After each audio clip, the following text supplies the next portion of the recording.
한국 전투기는 고작 20-30년의 항공산업 경험으로 무엇을 이룰 수 있겠습니까?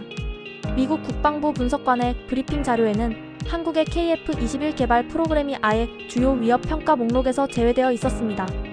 그런데 2025년 봄 미 공군 전략회의에서 한 장의 문서가 공개되자 회의실 분위기가 싸늘하게 얼어붙었습니다. 그 문서에는 놀라운 내용이 담겨 있었습니다.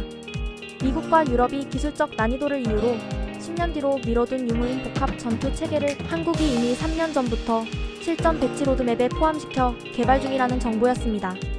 더 충격적인 건 한국이 단순히 계획만 세운 게 아니라 실제 비행시험 단계까지 진입했다는 사실이었습니다. 회의에 참석한 한 분석관이 중얼거렸습니다.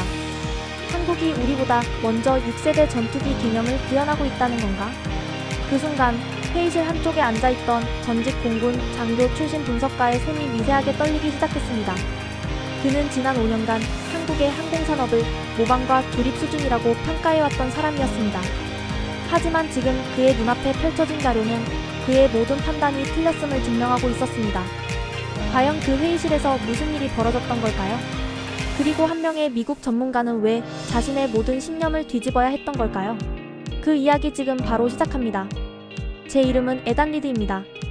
미 공군에서 15년간 복무한 뒤 전역해서 지금은 독립군사분석가로 활동하고 있죠. 주로 하는 일은 세계 각국의 전투기 개발 프로그램을 분석하고 평가하는 겁니다. 솔직히 말하면 저는 한국을 그다지 높게 평가하지 않았어요. 항공산업은 수십 년의 노하우가 필요한 분야니까요. 그래서 KF-21 보람의 프로젝트를 처음 들었을 때도 또 하나의 모방 프로젝트겠지라고 생각했습니다. 그런데 2025년 3월 한 동료가 보내준 기술 문서 패키지를 열어본 순간 제 손이 멈췄습니다. 거기엔 이렇게 적혀 있었거든요. 블록 3단계 핵심 기술 마이너스 유무인 복합 전투체계 MUMT 통합 운용. 이건 말이 안 됐어요.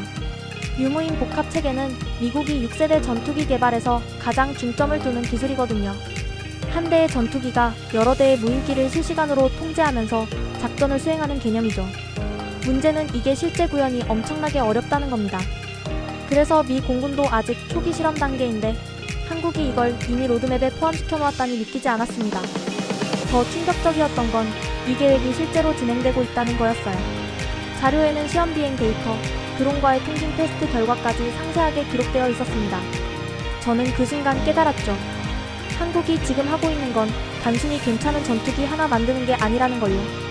이들은 미래 전장의 판을 완전히 바꿀 수 있는 시스템을 만들고 있었던 겁니다. 저는 평소 자주 들어가는 한국군사 포럼에 그날 밤 긴 글을 올렸습니다. 저는 미국 공군 출신 분석가입니다. 오늘 여러분 나라의 KF-21 자료를 봤는데 솔직히 충격을 받았습니다. 한국이 유무인 복합 체계를 이렇게 체계적으로 준비하고 있을 줄 몰랐거든요. 댓글들이 달리기 시작했어요. 대부분 긍정적이었지만 몇몇은 미국 사람이 왜 한국 기술을 칭찬하냐며 의심했죠.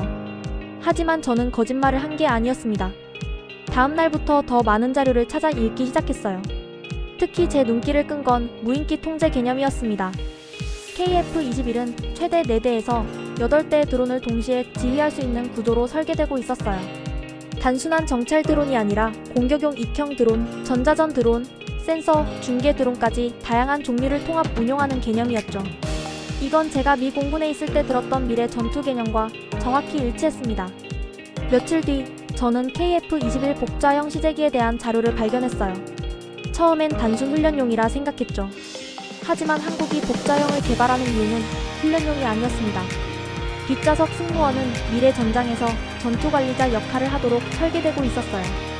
앞좌석 조종사는 비행과 기동을 담당하고 뒷좌석 승무원은 드론 통제, 센서 데이터 분석, 전자전 대응을 맡는 구조였습니다. 이건 사실상 공중 지휘소나 마찬가지였어요. 그러던 중 AI 기반 위협 판단 시스템에 대한 논문을 발견했습니다. 한국의 한 방산업체와 연구소가 공동으로 작성한 건데 내용이 정말 인상적이었어요. 이 시스템은 전투기가 수집한 레이더, 전자전, 광학 센서 데이터를 실시간으로 분석해서 위협을 판단하고 대응 방안을 제시하는 구조였습니다. 더 놀라운 건 이 시스템이 학습한다는 거였어요. 훈련이나 실전 데이터가 쌓일수록 판단 정확도가 높아지는 구조였죠. 정말 결정적인 순간은 그 다음에 찾아왔습니다. KF-21의 ASA 레이더 시스템에 대한 기술 논문을 읽게 된 거예요. 한국의 ASA 레이더는 단순히 표적을 찾는 데 그치지 않았습니다. 센서 융합이라는 개념을 극대화해서 레이더, 전자전 장비, 광학 센서, 데이터 링크로 들어오는 모든 정보를 하나로 통합 처리했어요. 그리고 그 정보를 바탕으로 전장 상황을 3차원 지도로 만들어 조종사에게 보여주는 거죠. 저는 포럼에 이렇게 평가했습니다. 한국은 스텔스보다 센서 지배를 택했습니다. 이게 사실 더 진보된 접근입니다. 며칠 뒤 저는 또 놀라운 자료를 발견했어요. KF-21 블록 3 계획의 내부 무장창 추가가 검토되고 있다는 내용이었습니다. 내부 무장창이 추가되면 KF-21은 사실상 5세대 전투기의 모든 조건을 갖추게 됩니다. 그런데 더 놀라운 건 그 다음이었어요. 한국의 AI 파일럿 연구 프로그램에 대한 자료를 접하게 된 겁니다. 한국도 이 기술을 연구하고 있었고 이미 시뮬레이션 단계를 넘어 실제 비행 테스트까지 진행하고 있었습니다. 저는 이 내용을 알고 나서 정말 할 말을 잃었어요. 한국이 단순히 전투기 한 대를 만드는 게 아니라 미래 전투 체계 전체를 설계하고 있다는 확신이 들었거든요. 저는 포럼에 긴 글을 올렸습니다.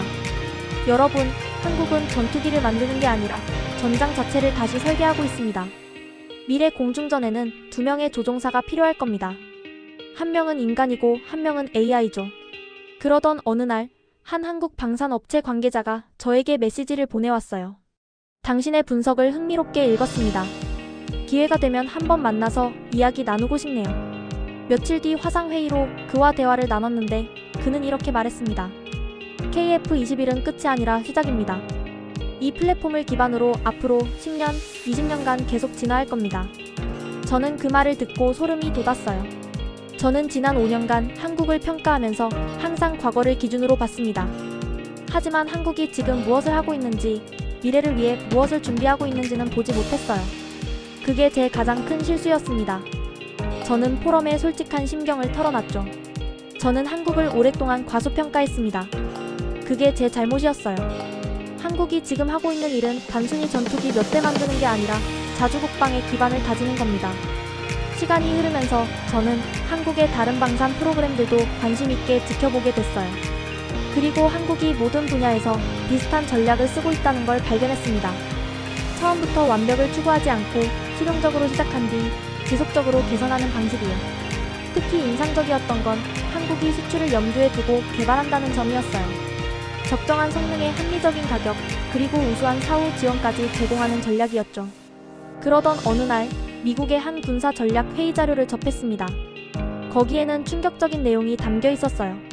한국이 현재 속도로 방산 기술을 발전시킨다면 향후 10년 내에 아시아 태평양 지역의 공중전 주도권 구도가 변할 가능성이 있다.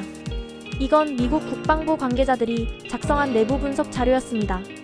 미국조차 한국의 발전 속도를 주시하고 있었다는 뜻이었죠. 몇 주가 더 지나고 저는 제 분석을 종합한 마지막 글을 준비했습니다. 작성하는 데 일주일이 걸렸어요. 그리고 마침내 완성된 글을 포럼에 올렸습니다. 저는 2달 전만 해도 한국을 과소평가했던 사람입니다. 하지만 KF-21을 깊이 연구하면서 제 생각이 완전히 바뀌었어요. 한국은 단순히 전투기를 만드는 게 아니라 미래 전장 개념 자체를 설계하고 있었습니다. 저는 그래서 이렇게 고백했습니다. 저는 이 2달간 정말 많은 걸 배웠습니다. 전문가라고 해서 모든 걸 아는 게 아니고 때로는 선입견이 진실을 가릴 수 있다는 걸 깨달았어요. 한국을 과소평가했던 제 자신이 부끄럽습니다. 하지만 이제라도 잘못을 인정하고 올바르게 평가할 수 있어서 다행이라고 생각합니다. 글의 마지막 문장은 이렇게 끝냈어요. 나는 한국에서 미래를 보았습니다. 그리고 그 미래는 생각보다 훨씬 가까이 와 있었습니다.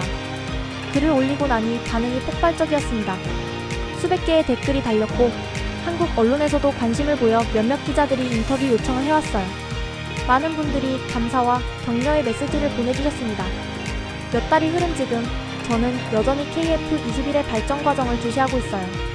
최근에는 블록2 양산이 시작됐다는 소식을 들었고 블록 3 개발도 순조롭게 진행되고 있다고 하더라고요. 제가 이 모든 경험을 통해 배운 가장 큰 교훈은 이겁니다. 절대 어떤 나라든 과소평가하지 말라는 것이요. 진짜 전문가라면 과거와 현재를 분석하되 항상 미래를 내다봐야 합니다. 마지막으로 한국 여러분께 다시 한번 말씀드리고 싶어요. 여러분이 만들어가고 있는 미래를 응원합니다. KF-21은 시작일 뿐이에요. 앞으로 여러분이 이룰 성취들이 정말 기대됩니다. 저는 에단 리드입니다.